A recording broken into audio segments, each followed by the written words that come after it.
E aí pessoal, aqui quem fala é o Guto e sejam bem-vindos a mais um vídeo. Hoje a gente vai falar sobre a estreia do reboot de Shaman King. Pra quem não conhece Shaman King, tá? É um desenho mais ou menos da minha época. Ele foi lançado aqui no Brasil, exibido lá no começo dos anos 2000. Ele é inspirado em uma obra, em um mangá do Hiroyuki Takei, com o mesmo nome, que foi lançado entre 98 e 2004, mas ele teve uma pequena pausa por causa de problemas do autor e anos depois ele foi ser lançado novos capítulos para dar um fechamento à história. Já a versão animada, né, que foi exibida aqui no Brasil entre os anos de 2001 e 2002, ela tinha um final original, um final próprio que fechava toda a história. E agora, quase 20 anos depois, a gente tem uma nova adaptação da obra, e agora, quase 20 anos depois, a gente tem uma nova adaptação que já tá listada com 52 episódios e que vem provavelmente adaptar pra gente o final que o próprio autor deu ao mangá. Eu tenho algumas lembranças vagas de ter assistido Shaman King, eu era bem novo ainda, eu lembro muito da abertura, porque é uma dessas clássicas aberturas icônicas de animes dos anos 90 e 2000 que a gente lembra e canta o tempo inteiro com os amigos, então eu tenho vagas lembranças da obra. Eu fiquei bem empolgado com esse reboot, porque eles lançaram aí a versão nova de Dragon Quest, né, de Fly, e foi um trabalho magnífico. Eles estão lançando o reboot, por mais que não tão maravilhoso, de Digimon Adventure, e agora eles vêm com esse reboot de Shaman King que me deixou bastante empolgado. Eu vi também que a responsável por dar voz à abertura e encerramento do anime é a mesma cantora que fez isso lá nos anos 2000 e fiquei bem animado. Ela também é responsável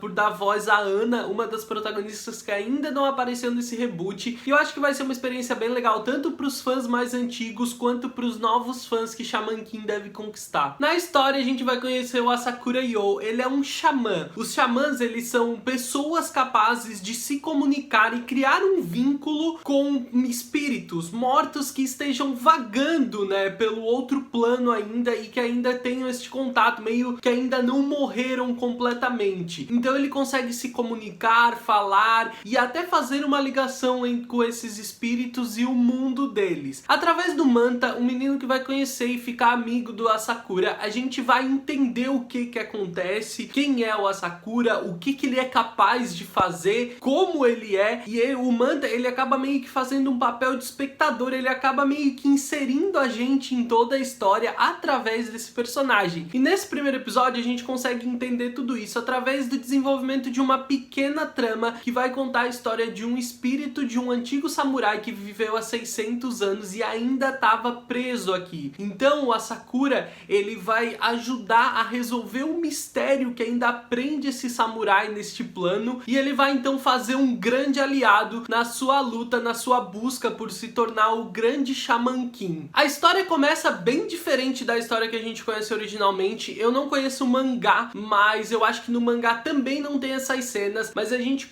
começa conhecendo o passado do Asakura, quando ele e o irmão gêmeo dele nasceram, e esse irmão gêmeo, ele foi levado por uma entidade maléfica, ele foi levado por um outro espírito e vai vir a se tornar o grande arqui-inimigo do Asakura dali pra frente. É quem ele precisa enfrentar e também é quem busca pelo Asakura pra basicamente recuperar o corpo completo dessa criatura, né, dessa entidade. Até faz sentido e é uma escolha sensata eles não se preocuparem em criar esse mistério, porque muitas pessoas já conhecem essa história, não precisa criar todo esse mistério desnecessário, então eles podem dar tempo mais pra frente pra desenvolver outros momentos e até o final. Então eu acho que faz sentido eles explicarem isso aqui pra gente. Tem algumas coisas que ainda precisam ser mostradas e explicadas na história, mas até que faz sentido eles contarem pra gente já a história de onde surgiu o Asakura e que tipo de perigo ele vai enfrentar. Eu sei que muita gente achou esse primeiro episódio rushado e apressado demais, mas eu acho que ele faz sentido, né? Já que a gente tá falando de uma obra que já tem alguma popularidade, eles se preocuparam em apresentar pra gente o universo e as coisas que acontecem ali, quem são os xamãs, como funcionam os espíritos, como que o Asakura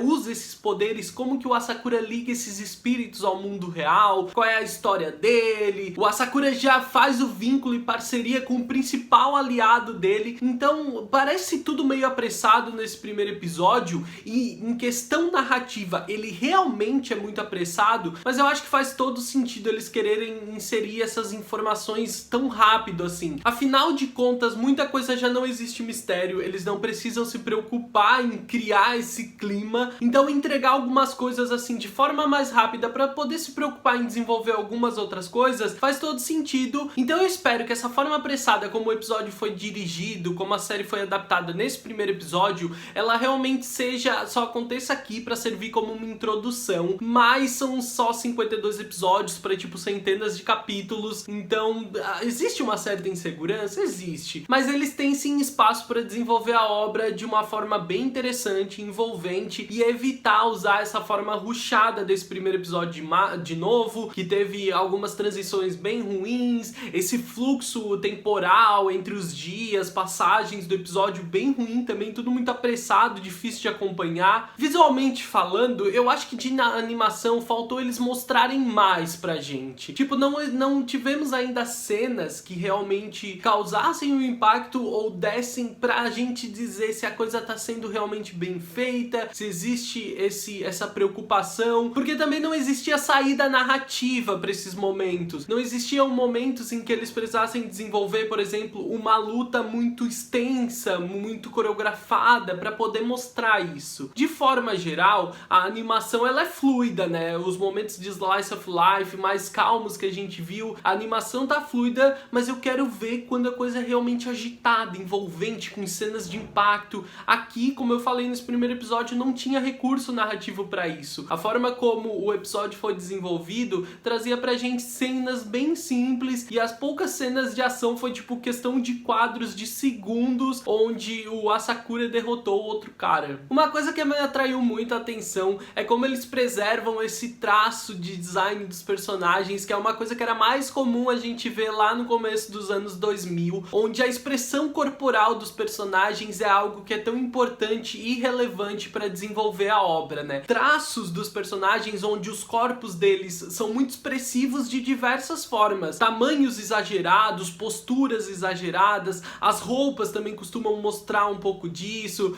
Dá pra ter uma ideia, por exemplo, pelas mangas dobradas do Asakura. O próprio Manta, ele vem em um corpo pequeno e fragilizado pra mostrar pra gente que ele é apenas um humano e é isso que ele vai ser. O Manta, ele é um personagem que é importante na história, ele é relevante, muito participativo, mas ele não deixa de ser apenas um humano comum. E caracterizar ele através de um tamanho pequeno, de traços simples e bastante caricatos, acaba funcionando para isso, né? Transformando ele em uma figura mais fragilizada e fazendo com que a gente consiga trazer essa diferenciação clara. Óbvio que outros personagens como o Ryu, o delinquente, ele vai ter traços muito específicos que combinam muito com a perspectiva que a gente precisa abraçar dele. O próprio Amidamaru, o samurai com quem o Asakura vai fazer o pacto, ele tem traços muito característicos do que a gente tá classicamente acostumado a ver de um samurai, né? Então aquele estereótipo que a gente tem na cabeça e que a gente cria expectativa, ele é bem como o Amidamaru ele é retratado pra gente. Então os traços e os personagens, o design deles, né, tá muito preocupado em transmitir pra gente bem a essência deles, abusando de estereótipos, de expressões corporais muito claras, e isso é um trabalho muito bem feito, funciona muito bem, além de conseguir fazer esse trabalho na variação de perspectiva do telespectador, né? Quando eles usam esses traços exagerados e expressões cômicas dessa forma, a gente consegue acompanhar bem o ritmo das emoções dos personagens e do primeiro episódio, da obra, e isso é bem legal. Então, tipo, a gente consegue acompanhar os sustos, né, o desespero do Manta, a gente consegue principalmente acompanhar a calmaria, a tranquilidade e a personalidade good vibes que o Asakura tem, e é tão envolvente, e tu consegue comprar aquilo e tu consegue te cativar justamente por causa dessa personalidade. Então visualmente é tudo bem bonito, existem cores bem vivas na obra que se misturam a cenários atraentes, às vezes esses cenários têm tons mais escuros, baixos, mais frios, que entram nesse contraste com as cores vivas dos personagens e criam esse espetáculo, né, mostrando pra gente essa variação, dando esse destaque. Então visualmente ele tem funcionado muito bem, além de não deixar de lado outros personagens, outras características. Na própria própria escola a gente vê que existem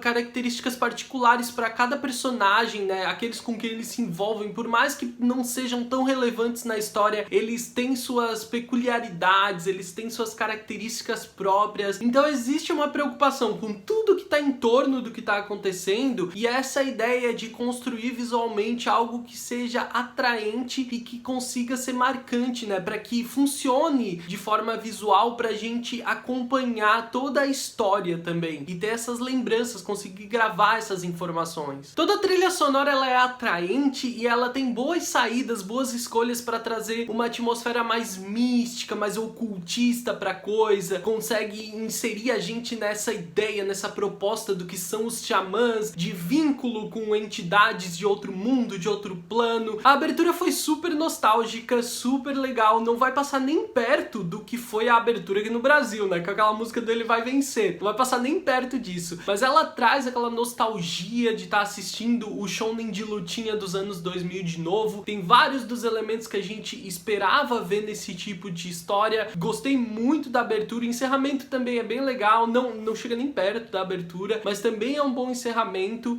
E de forma geral, eu gostei do anime. Eu fiquei bem feliz com essa nova adaptação. Ainda existe muita coisa que a gente precisa ver. São tipo 52 episódios, isso é muita coisa. Então eu torço para que eles mantenham a produção nesse mesmo nível, né, desse primeiro episódio, para que a coisa não decaia dali pra frente. Espero que eles não tenham nenhum problema com a Steph, com a produção do anime, porque se eles mantiverem pelo menos o nível desse primeiro episódio, eu confesso que eu já tô bem contente. Deixa aqui nos comentários o que você achou desse reboot, dessa estreia. Não sei se você tá vendo depois de ter assistido há tantos anos, ou se você tá vendo pela primeira vez agora. Deixa aqui nos comentários o que você achou. Se é novo por aqui, se inscreve, ativa as notificações, deixa o like porque ajuda o canal, me segue nas redes sociais, eu sou @gutunu no Twitter e no Instagram. Eu vejo vocês no próximo vídeo. Um grande beijo, tchau, tchau!